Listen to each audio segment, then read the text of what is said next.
Catecismo sobre Nossa Senhora, adultos. Primeira parte. Resumo da vida da Santíssima Virgem. Lição 1. Parte 2. B. Pessoas que prefiguraram Maria. 72. Quais são as pessoas que prefiguraram mais especialmente a Santíssima Virgem no Antigo Testamento? A Santíssima Virgem foi figurada por todas as mulheres célebres do Antigo Testamento, mulheres imortais da Antiga Lei, que não tiveram outra vocação sobre a terra, senão preparar os caminhos à Virgem por excelência. Primeiro, à frente dessas mulheres ilustres, Eva, a mãe do gênero humano, implorando em humilde prece aquela que os santos doutores chamam a Eva divina, mãe da raça purificada, divina rainha de todos os eleitos, que nunca deixou o paraíso da graça, que gerou o verdadeiro Abel, o justo, o inocente, o traído, o imolado por uma nação fratricida. Segundo, depois Sara, porque Maria foi mais miraculosamente fecunda do que a esposa de Abraão, mãe do verdadeiro Isaque, do filho único que levará o madeiro para o sacrifício na montanha santa, e que, imolando-se sobre os olhos de sua divina mãe, não perguntará, como o filho do velho patriarca: onde está a vítima do holocausto? Terceiro, Rebeca, brilhando com todos os dons da natureza, só incompletamente figura a divina beleza da alma virginal de Maria. Maria dará ao mundo o verdadeiro Jacó, herdeiro das gerações santas, desejado das colinas eternas, que para salvar seus irmãos tomará as vestes de Esaú e trará em seu pescoço as cicatrizes da escravidão. Quarto, Maria é a verdadeira Raquel, mãe do justo que será vendido por seus irmãos, conduzido ao Egito, condenado ao suplício infamante, reservado aos celerados. Depois, elevado ao cume das grandezas e feito por suas humilhações e por sua morte, o Salvador e a esperança do mundo. Quinto, pode-se dizer que a irmã de Moisés e a de Arão foi uma figura de Maria. No momento da passagem do Mar Vermelho, Moisés estendeu sua vara sobre as ondas e o mar abriu passagem aos filhos de Israel. Moisés ia à frente dos homens, Maria presidia a passagem das mulheres e dos meninos, e quando, chegados à margem oposta, Moisés entoou seu cântico, Maria deu o sinal dizendo: cantemos hinos ao Senhor, porque acaba de fazer brilhar a grandeza de sua glória.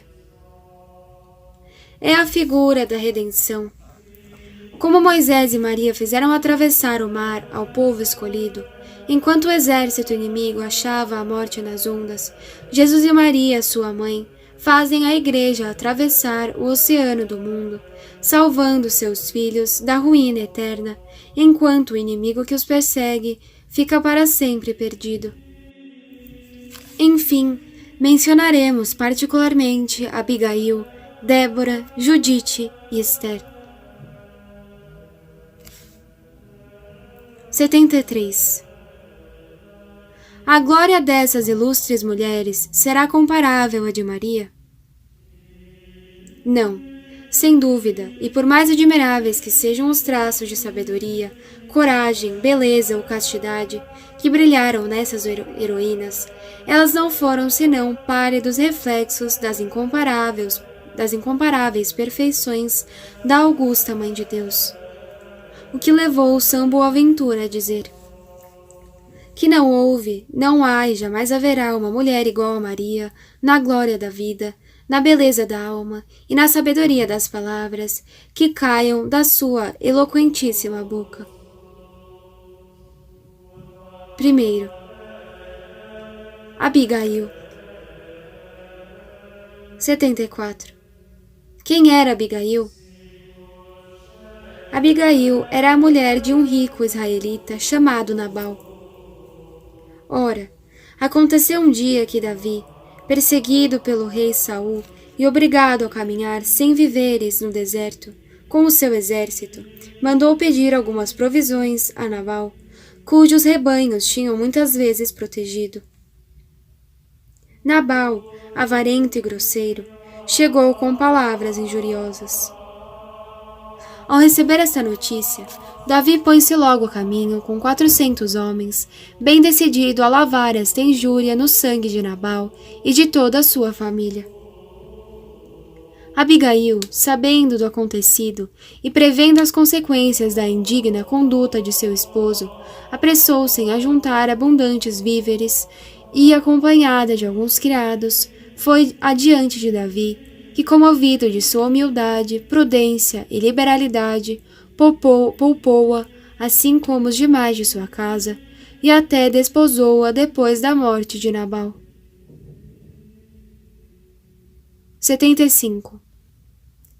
Que pontos de semelhança há entre Abigail e Maria? 3 principais.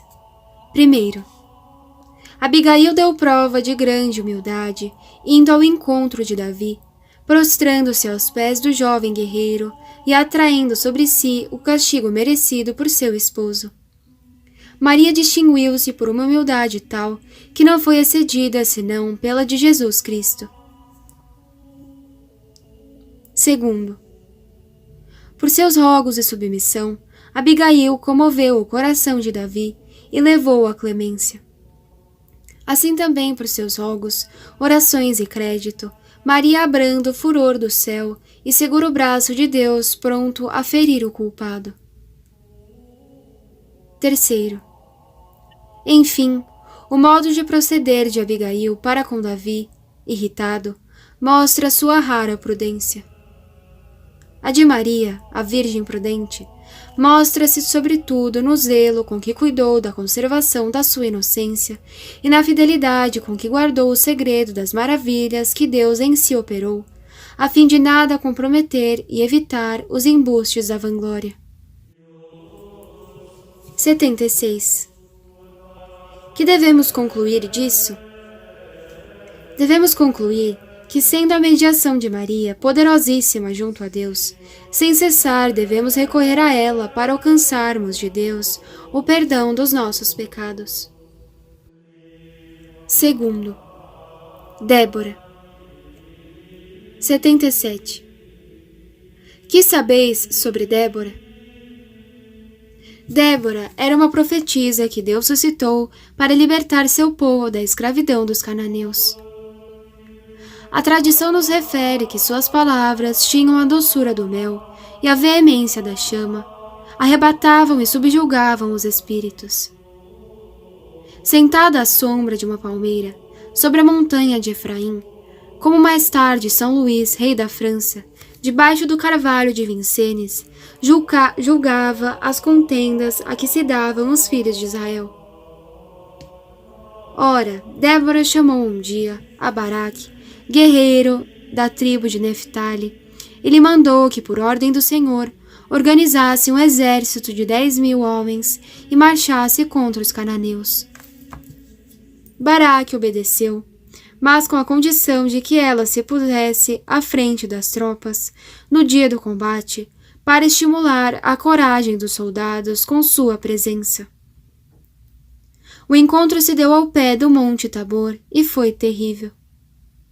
Os cananeus, tomados repentinamente de susto e pavor, deitaram a fugir e foram destroçados. Sisara, seu general, vendo-se vencido, pulou de seu carro e fugiu a pé. Chegado ao vale de Senim, perto do vale de Genezaré, entrou na cabana de uma mulher, chamada Jael, e pediu água para matar a sede. Jael, em lugar de água, trouxe-lhe leite. Sisara, tendo bebido, deitou-se no chão e caiu logo em sono profundo. A mulher tomou, então, um grande prego e um martelo, Depois, aproximando-se de Cisara, cravou-lhe o prego na testa com uma forte martelada. Pouco depois chegou Baraque, seguindo os rastros de Cisara, e Jael mostrou-lhe seu inimigo morto, com a cabeça pregada no chão. Débora celebrou esta grande vitória por um sublime cântico de ação de graças. 78. De que modo Débora prefigurou a Maria? Do mesmo modo que pela sua presença Débora contribuiu poderosamente para a vitória que libertou seu povo do jugo do estrangeiro, assim também Maria, pela sua poderosíssima proteção, assegura uma completa vitória sobre o inferno para todos os que a invocam e livra-os das tiranias de suas paixões. É o que o Espírito Santo quis nos ensinar por estas palavras do livro dos Juízes. Cessou de haver homens valentes em Israel, e não se encontrou mais nenhum. Até que Débora se levantasse, constituindo-se verdadeira mãe em Israel. 79. Será ensino dos santos que por Maria e com Maria triunfaremos certamente do demônio? Sim, e teremos frequentemente a ocasião de lembrá-lo. É por Maria, nos diz São Bernardino de Sena, que sob a lei da graça, Deus nos faz triunfar dos nossos inimigos. É pelo intermédio de Maria, diz ainda São Bernardo, que o céu se enche, que o inferno fica vencido, a terra santificada, os homens se salvam e as graças divinas jorram sobre nós em abundância. 80. Não haverá ainda outra relação entre Débora e a Virgem Maria? Débora é chamada a mãe de Israel por causa da autoridade que suas funções e serviços lhe davam sobre todo o povo e do amor com que o povo a cercava. Com maior razão, Maria pode e deve ser saudada com o título glorioso de Mãe dos Cristãos, por nos ter adotado por filhos ao pé da cruz de Jesus, e por não cessar de nos encher de benefícios. Maria é Mãe de Deus para alcançar tudo e Mãe dos homens para conceder tudo. 81. Sendo tais as disposições de Maria a nosso respeito e tanta a eficácia de seu poder contra os assaltos do demônio, que devemos fazer? Devemos, em todos os nossos perigos, recorrer a ela com mais filial confiança. E, sobretudo, pedir com fé a sua assistência quando expostos a qualquer tentação. 3. Judite. 82. Quem era Judite e de que modo se tornou célebre? Judite era uma rica e piedosa viúva da cidadezinha de Betúlia, da tribo de Zabulon. Notável pela sua beleza, coragem e virtude, foi um instrumento maravilhoso de que a mão de Deus se serviu para salvar a nação judaica de uma ruína eminente. Consideraram-na como uma das mais salientes figuras de Maria, a grande libertadora do gênero humano. 82. Em que circunstância ela salvou a sua nação? Nabucodonosor, ensoberbecido por sua vitória sobre os medos, cogitou de subjugar todos os povos do Ocidente e fazer-se adorar como um deus. Holofernes, general de seu exército, recebeu ordem de marchar com 120.000 soldados da infantaria e 12.000 de cavalaria contra os israelitas, ismaelitas, madianitas e outros povos circunvizinhos. Depois de tê-los conduzidos pelo terror de seu nome e a força de suas armas, Holofernes veio visitar Betúlia no ano de 634 a.C., e, a fim de apoderar-se mais facilmente da cidade, mandou cortar o aqueduto que fornecia água aos habitantes. Ao suplício da fome, juntou-se logo o tormento da sede. O povo, desanimado, suplicava a Uzias, um dos anciãos, que entregasse Betúlia, e este chefe, igualmente desacorçoado, prometeu fazê-lo se, dentro de 5 dias, a cidade não fosse socorrida. Judite, sabendo dessa resolução, saiu de seu retiro e foi ter com Uzias, exprobrando-lhe a falta de confiança a Deus, e depois manifestou-lhe, assim como aos sacerdotes, o plano que concebera para livrar o povo. Essa heroína pediu segredo e orações, redobrou as súplicas e implorou com humilde confiança o auxílio divino. Depois de invocar o favor de Deus para afirmar a sua coragem, despe a roupa de penitência, perfuma-se com mirra, veste os mais ricos trajes e, acompanhada de uma única criada, introduz-se no acampamento inimigo. No caminho, orava, dizendo: Senhor, sede comigo, e que vosso braço me proteja, como protegestes nossos pais. Que aqueles que no seu orgulho resolveram abalar vosso altar com o seu gládio manchado de sangue, pereçam pelo gládio. Em breve, soldados assírios prenderam-na e, a seu pedido, conduzem-na ao general, que, encantado de tanta beleza e de tanto valor, recebe-a com transportes de alegria e manda-lhe preparar uma barraca, dando-lhe licença de sair do acampamento quando quisesse e entregar-se aos exercícios de sua religião.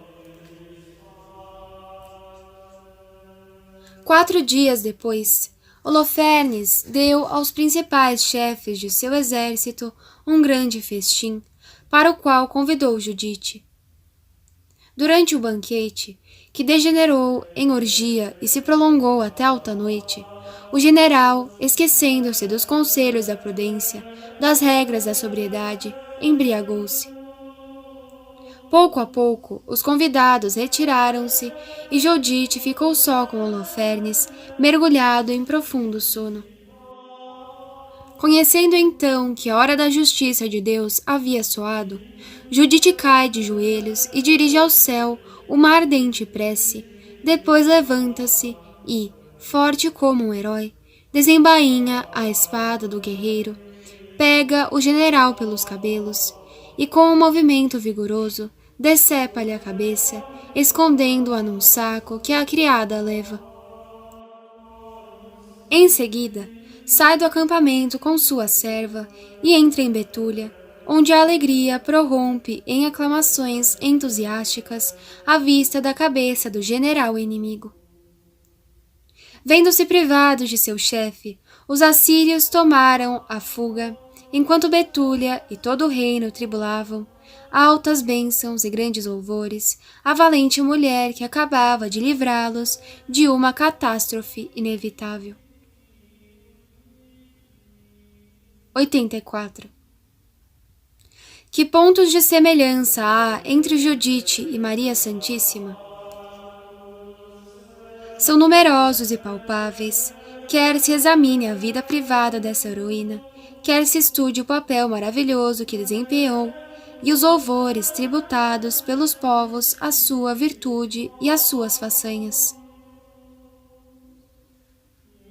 85. Qual era a vida privada de Judite? Judite unia a uma nobre origem uma rara beleza.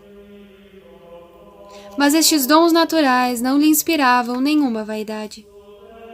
Depois da morte de seu marido, viveu no retiro, na oração, no trabalho, na prática das boas obras. A Escritura Sagrada nota que ela gozava da consideração pública e que ninguém proferia a menor palavra em seu desabono. Maria, descendente dos antigos reis de Judá, foi sobre a terra e ainda no céu a mais bela flor da natureza humana. Mas, segundo a expressão de Bossuet, a beleza de Maria, reflexo de sua alma imaculada, era inteiramente celeste e quase divina, deixando muito longe de si qualquer outra beleza criada e não inspirando senão o amor da virtude. Objeto das complacências da Santíssima Trindade e da admiração dos anjos, esta Virgem incomparável era simples, modesta, amante da oração, do trabalho, da penitência e da vida oculta. 86. De que modo Judite, no desempenho de seu papel maravilhoso, prefigurou Maria Santíssima? Depois de se ter preparado pela oração e a penitência a sua difícil e perigosa missão, Judite dedica-se a seu povo, apresenta-se e fica sem prejuízo de sua virtude no meio de seus inimigos.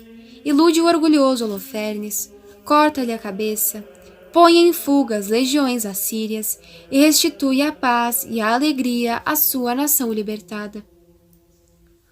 A heroína de Betúlia é, em tudo, a imagem viva da Virgem de Nazaré, que, dócil ao desejo do céu, sacrifica-se para salvar o gênero humano, e nem de leve fica salpicada pelo contato de nossas impurezas.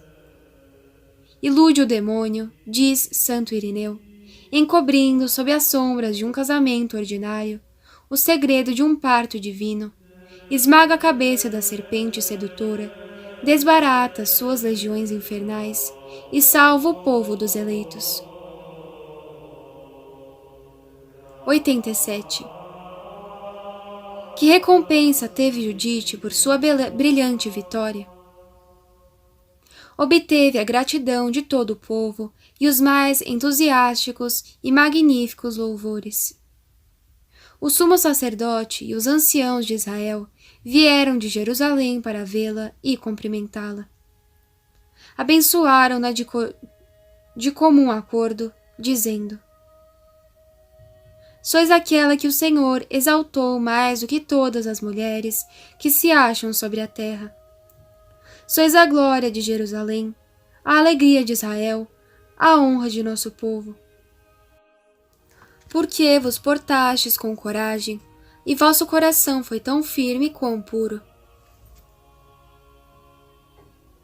Melhor do que Judite, Maria, a grande libertadora do gênero humano, merece o reconhecimento dos povos até o fim dos tempos. A ela convém excelentemente os louvores dirigidos por Israel à heroína de Betúlia.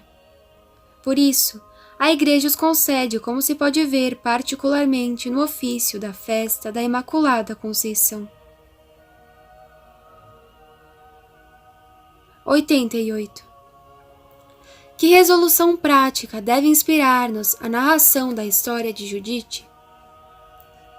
Esta narração deve inspirar-nos uma confiança ilimitada no poder da oração e fortalecer-nos da vontade de cumprir, custe o que custar, os deveres de nosso Estado ou a missão de que Deus nos incumbiu. 4. Esther. 89. Quem era Esther? Esther era sobrinha de Mardoqueu, um dos hebreus que Nabucodonosor levara cativos para a Babilônia.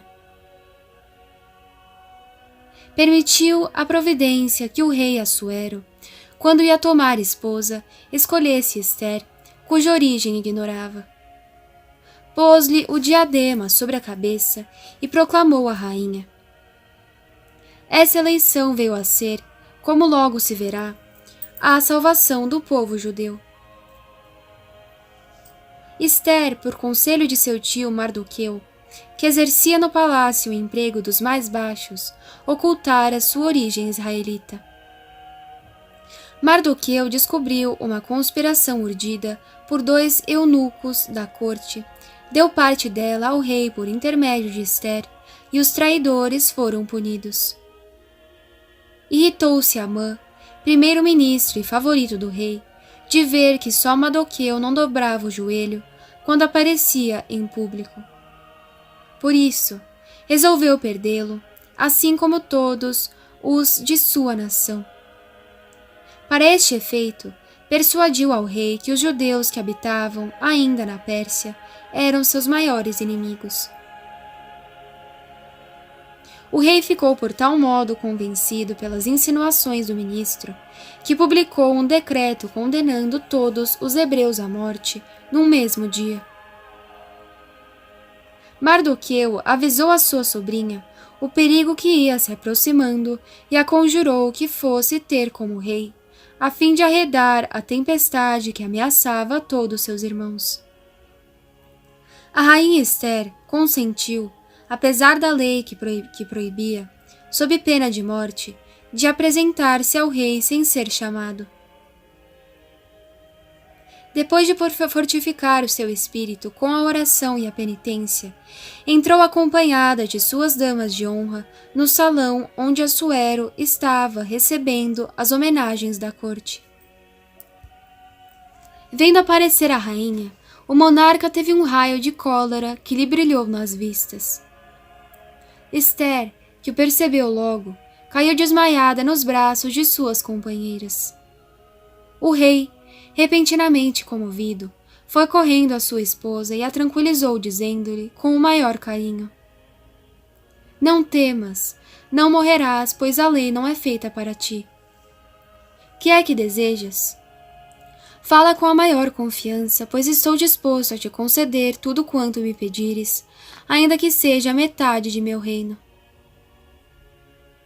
Ester, que recuperara o uso dos sentidos, rogou a seu esposo que assistisse, no dia seguinte, em companhia de Amã, a um banquete que ela tinha preparado, acrescentando que lhe manifestaria o que desejava. O rei lhe prometeu. Na noite seguinte, como o rei não pudesse conciliar o sono, mandou que lhe lessem os anais de seu reinado. Ouviu então a narração do grande serviço que lhe prestara Mardoqueu, alguns anos atrás, descobrindo uma conjuração tramada contra sua vida. Que recompensa recebeu este homem? Perguntou o rei. Nenhuma, responderam-lhe. Poucas horas depois, apresentava-se Amã na sala das audiências reais, com o propósito de solicitar a autorização de prender Mardoqueu. Ao vê-lo, Assuero lhe perguntou que coisa se podia fazer em favor daquele que o rei queria honrar. O orgulhoso ministro estava persuadido que esta pergunta se referia à sua própria pessoa. Por isso respondeu: É preciso que este homem seja revestido com os distintivos reais, que seja montado no cavalo do rei e que o primeiro senhor da corte, segurando a rédea, o conduza assim pelas ruas da cidade, gritando: Assim será honrado aquele que o rei quer honrar. Então, replicou Assuero, vá logo em busca do judeu Mardoqueu e faze por ele tudo o que acabas de dizer. Quando Amã regressou dessa cerimônia que o humilhara tão cruelmente, teve que acudir ao convite da rainha. No fim do jantar, instou o rei para que Ester lhe dissesse o que desejava.